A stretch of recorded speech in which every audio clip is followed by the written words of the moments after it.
Hai că încep partea a doua a vlogului cu seara din a doua zi. Am fost la magazin și e interesant că nu au prețuri și tipul, noi am pus 2 sticle de apă, o doză de 7-Up și o pungă mare de chipsuri și a zis 30 de dirhame. Așa, o scos el suma aia, ceea ce e 15 lei, adică e oricum puțin. Nu, de aia nici nu mă pe interesează. Dar în schimb îmi luai sigur cu cachiul ăsta care e 15 dirhame, adică 7 lei și aici sigur nu-i mai mult de 1 lei bucata. Chestia asta, deci... Dar tot e puțin, adică nu prea contează, dar e foarte interesant cum, na, probabil zice așa prețurile, cum se gândește el. Bună dimineața din ziua 2. Am mâncat și acum merg să mă întâlnesc cu ghidul. Că am luat un tur organizat până în Munții Atlas, fiindcă era cea mai ieftină variantă. A fost 18 euro. Și dacă era să merg cu altceva, clar mă costa mult mai mult. Și hai să mergem să vedem. Bun, deci am ajuns la una din cele 4 văi pe care o să le vedem azi. Foarte mișto. Și acolo pe dealuri, la cutremurul din 2023, cred că septembrie a fost, sunt foarte multe case care au căzut. Nu se mai văd așa de bine ruinele, dar când am trecut pe partea cealaltă, acolo, de exemplu, se vede foarte bine. Acolo sunt foarte multe case prăbușite, la fel și... Acum suntem pe niște serpentine unde s-a filmat Misiunea Imposibilă cu Tom Cruise, filmul. Pe o parte cu cursa de motociclete a fost filmat aici pe drumul ăsta. Și da, mergem spre altă vale. Un mic dejun de lor. Am oprit pentru un mic dejun berber, adică al oamenilor din munți.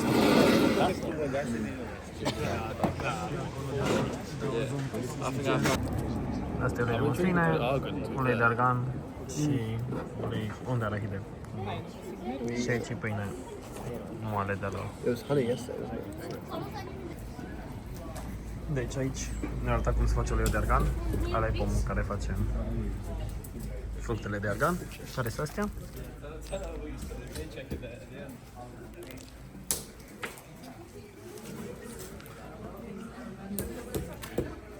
Aici doamnele sparg.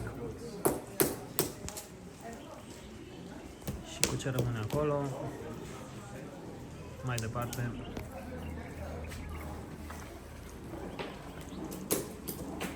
se face uleiul de argan pentru cosmetice, care e acolo. Și cu ce rămâne din uleiul pe care îl fac? Cu astea fac scrub-ul pentru o baie tradițională de-a lor, exfoliant.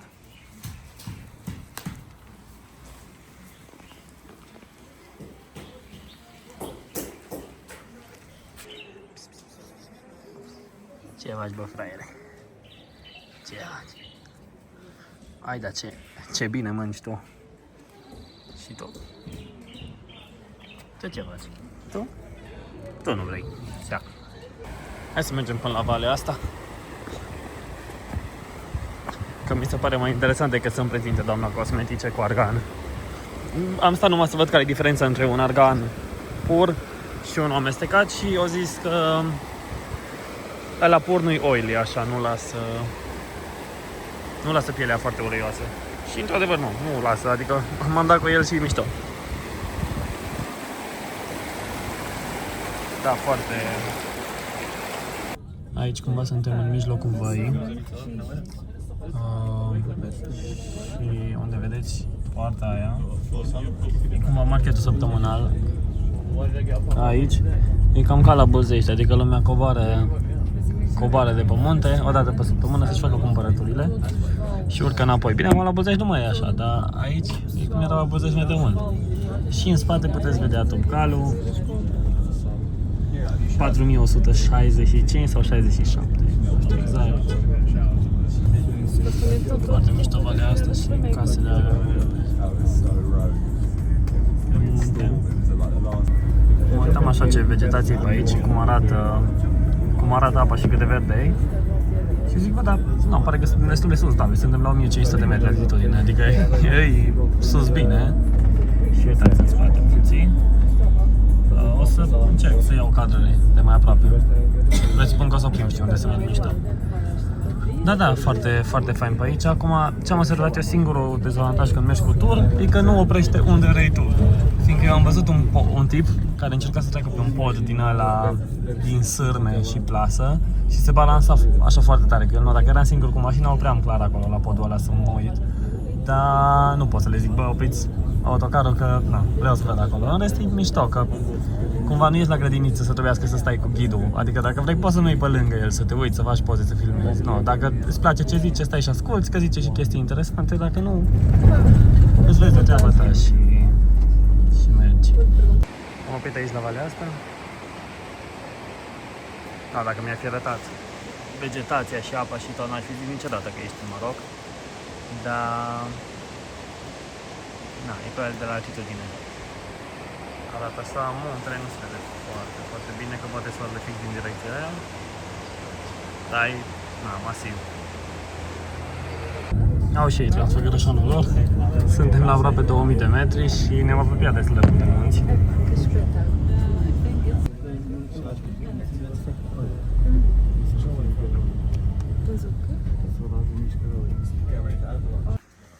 Acum sunt pe o potecă spre cascadă. Am văzut niște copii de aici jucându-se, mi se pare foarte interesant.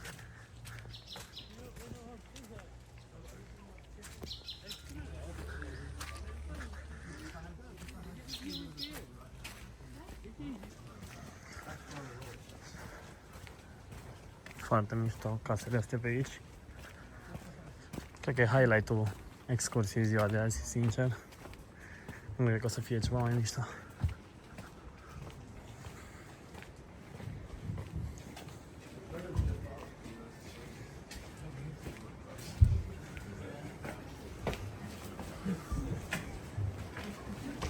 Uitați și pe aici, e super îngust.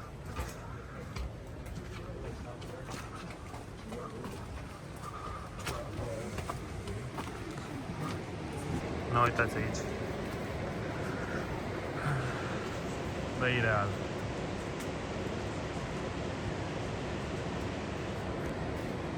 Și valea asta jos, e real, efectiv e real.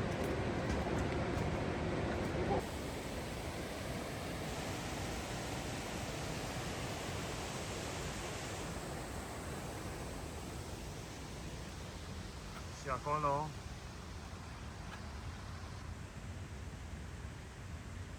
bă, foarte fain, foarte, foarte fain.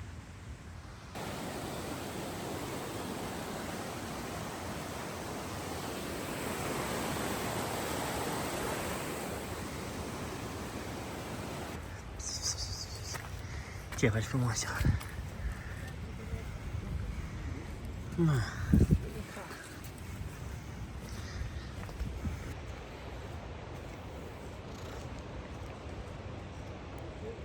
Iubita! Ce-i, mă? Ce-i? No, dacă eu mă așteptam să văd așa... Nu știu, nu mă așteptam. E real.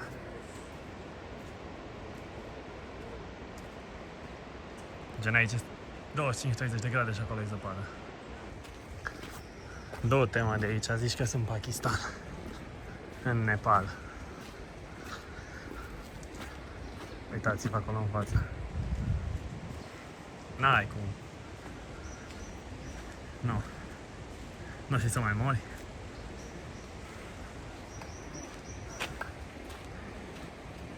E real.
Aici o să luăm prânzul. E o casă clasică de berberi și what a view. Nu. Aia zic. No. Fucking shit. E ireal. Sincer să fiu, și dacă era, nu știu, de 100 de euro turul, era worth it, așa că la 18 euro n-ai cum bătaie de joc.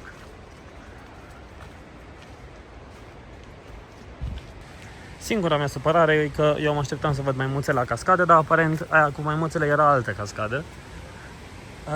Da, nu, dacă vreau o maimuță, până la urmă iau un taxiu și tot acolo e. Hai, ce glume de bătrâni.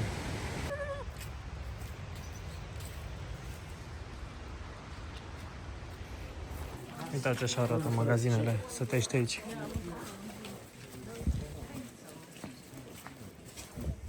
Cred că au detergent și suc. Uitați cum vin copiii de la școală. Aici la munte. Ce e mișto. Chiar fain, da. Chiar fain. Suntem aici în sat să luăm prânzul. O pâine asta foarte, foarte faină. Moale. Făcut aici. Și la început au adus niște orez din asta, în stilul lor. După care o să ducă pui tangerine, care e mâncarea clasică, cumva, normal lamb tangerine, care e cu miel, e clasica, dar asta cu pui o fac ei aici. Vă arăt și pe aia cu mine.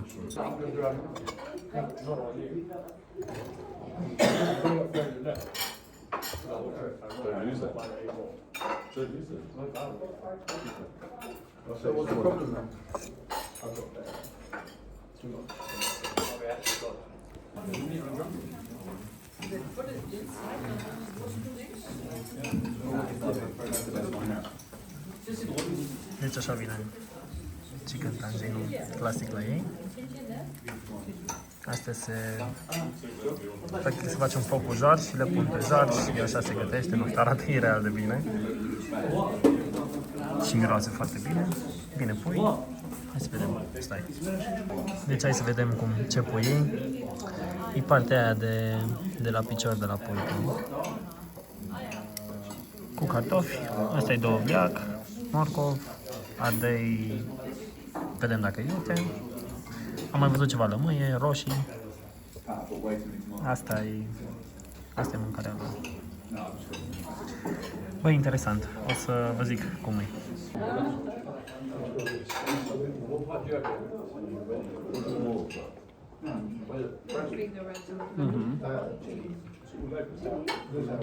Foarte bun. Deci ce ați văzut aici? Main course-ul ăsta cu orezul, struguria și apa au fost 6 euro și pâinea. Deci 30 de lei. Adică, na, mie mi se pare așa, o ciorbă în România oriunde. E real. Uitați, de la cutremur.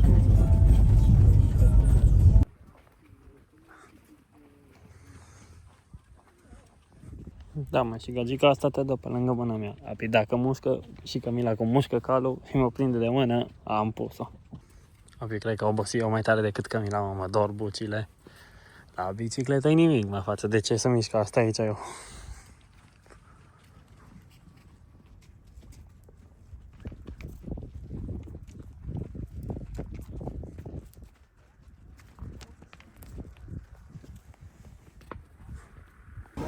Am ajuns înapoi în Marrakech, acum chiar e multă lume pe stradă și nici măcar nu-i piața centrală. Vreau să ascult colinde în drum spre Marrakech înapoi, dar nu mi-a să rău. Pe căldura asta nu mai e să asculti, nu-i vibe-ul. Da, pierdui bluza. Tot timpul pierd ceva haine când merg într-o excursie, dar data asta cu bluza. O uitai acolo unde erau cămirele, apoi ce să mai fac, mă duc după ea. Și... nu știu ce fac, cred că mă duc la cazare, stau, îmi iau pantaloni scurți, că nu mai pot cu pantaloni lungi. Și ies înapoi, să mănânc, să beau ceva. Hai că vedem.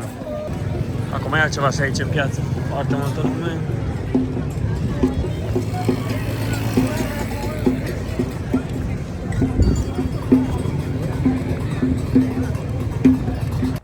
Bun, hai că mă duc să mai mănânc ceva. Și vă iau cu mine. Ce mi-am dat seama e că ajută foarte mult să ai ochelari de soare. fiindcă eviți contact vizual cu ei. Fiindcă, bă, dacă un pic îi bagi în seamă, îi ceau, shoot. Vin, te întreabă de unde ești, chestii, bă, trebuie să fii super nesimțit. Adică să nu-i bagi în seamă deloc, să ignori chiar dacă vine lângă tine și te întreabă și vine așa, ignori total, că altfel faci ce urât, îi șai în cap și nu mai scapi de ei. Nu uitați, cam așa arată sucurile pe unde mergi. Nu, seara nu-i neapărat fain să mergi pe aici singur. Că e dubios, știi? Eu n-am treabă, că nu prea mi-e frică, nu prea mă sperii, dar cum o să bage un oblișca în mine, nu mi-ar conveni. Bun, deci am venit de acolo un restaurant și am luat falafel, salată marocană și Sprite și mi-a adus semolina bread din aia. Falafelul foarte bun, dar eu compar cu ăla de la Salad Box, unde zici că mănânci bolovan. Comparativ cu ăla din Israel, cam așa se bate. Salata marocană foarte fresh și bună, humusul bun. No, normal și chestia asta nu știu, zic că e zacuscă, dar mai orientală. Am mâncat 90 de dirhami, tot. Împărțit la 2,45, minus vreo 3 lei, vreo 42 de lei tot ce ați văzut acolo. Și din asta, un Sprite, salata și falafelul cu hummus și pâinea. E fair, nu e cel mai ieftin în Maroc, poți mânca mai ieftin, dar nu, era destul de popular restaurantul și am zis să văd, mi se pare overrated, oricum nu am meritat. Și cam așa e noapte pe aici. Eu acum mă duc la cazare. O să-mi iau de acolo niște apă ca o de vânzare și mă pun să editez vlogul de azi. Așa că ne vedem mâine.